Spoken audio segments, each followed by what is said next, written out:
blending is before I even buzz his hair down. So I'm gonna lightly go into the existing hair, real fine. See how he's got these like little empty spots in here? Yep. So I'm lightly going in there, kind of feathering it, and then gradually increase the density as I come up. So as I come up from where his natural hair is over here, I'm going to gradually increase density.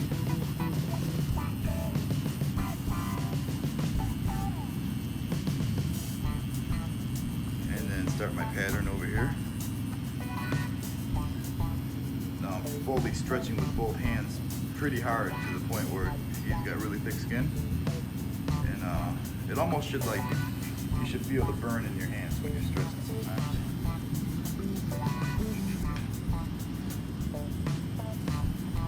And you'll see, like, once we fill in this area, I'm gonna take the clippers once I get the blending done, and you'll see how nice that transition is.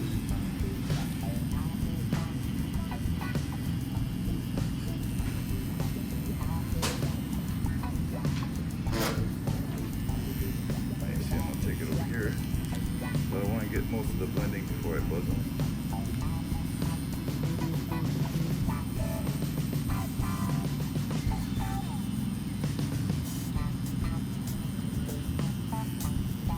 So like I said, stay away from some of the other pigments from the other session.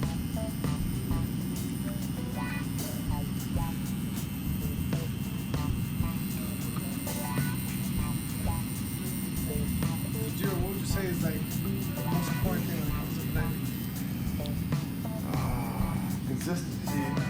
Consistency, What, and impressions and density? the impressions, yeah, and the pressure, especially when you're like going into the existing hair. Like right here is where he still has hair, so even putting these little tiny little baby hairs makes a world of difference. It's like here's like some kind of birthmark. Even if you want, add a few little ones below that. Even though he's got hair around there, just adding that little, some shading and color and some of these follicles is going to make everything more of a nice even peel over it.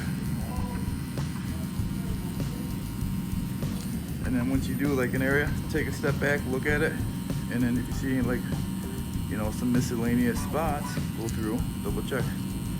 So now I'm just kind of eyeballing it and making sure everything's consistent.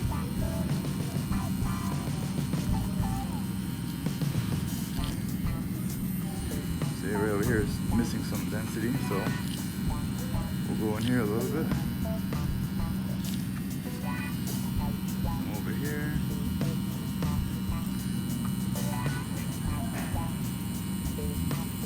It looks like I'm actually hitting some of the old pigments or even the new ones, but I'm not. I'm actually just kind of gliding over them. So even right here. This right here, that's exactly what's together. Right here, this is natural hair too. The same up there. Yeah. You see, once we get the. Let me try something.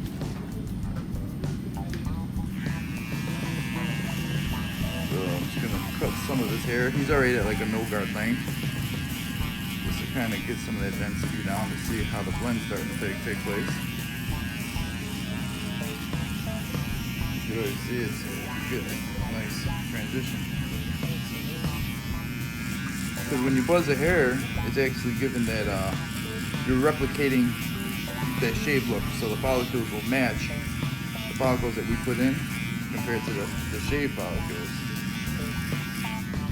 So once you buzz that down a little bit,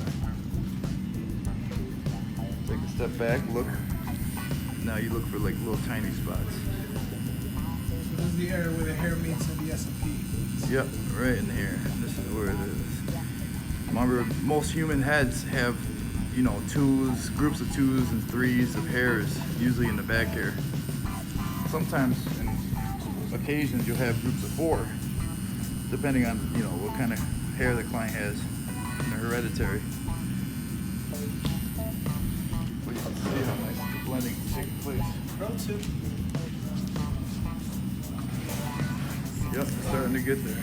So you just keep doing it, you know, adding a few here and there until you feel like it's nailed.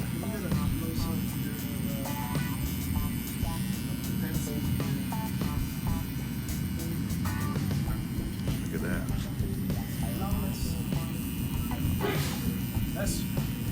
You heard that? Huh?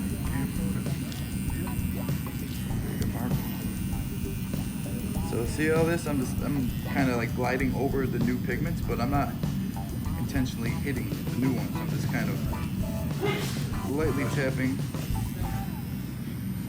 But this was a horseshoe before. Now look at it. The transition from here to here. He was a Norwood 7. Flawless. Yep. But we're not even done yet. Now I'm gonna work on this side. You wanna sign out? Let me do, yeah, signing out. Pro tip. What is sneezing in the background? I'll go with it sneezing. Oh man.